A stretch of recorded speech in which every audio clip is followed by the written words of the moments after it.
আজকে হচ্ছে দশমীর পরের দিন একাদশী, যেদিনকে আমাদের পাড়ার ঠাকুর ভাসান যাবে।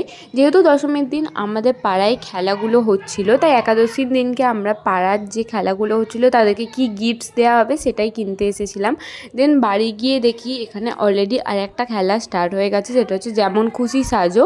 এটা আমরা একাদশীর দিনকেই মেনলি রাখি।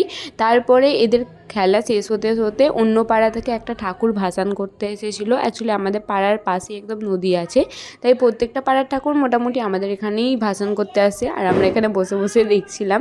তারপর আমরা নিজেরাও একটুখানি রেডি হয়ে নিলাম, কারণ এরপর আমাদের প্রতিমা নামানো হয়েছিল। আমি প্রত্যেক বছর তো দুর্গাপুজোর দশমীতে শাড়ি পরি না, বাট এবছর আবার পরলাম। তারপরে সবাই মিলে একটু মিষ্টি মুখ করলাম, আমি ড্রেসটাও চেঞ্জ করে নিয়েছিলাম। এখানে সবাই মিলে আমরা নাচানাচি করছিলাম, যেহেতু বললাম আমাদের পাড়ার পাশে একদম নদী আছে, তাই অনেক রাত করে আমাদের ভাসান হয়েছিল। সোয়া আসছে বছর আবার হয়।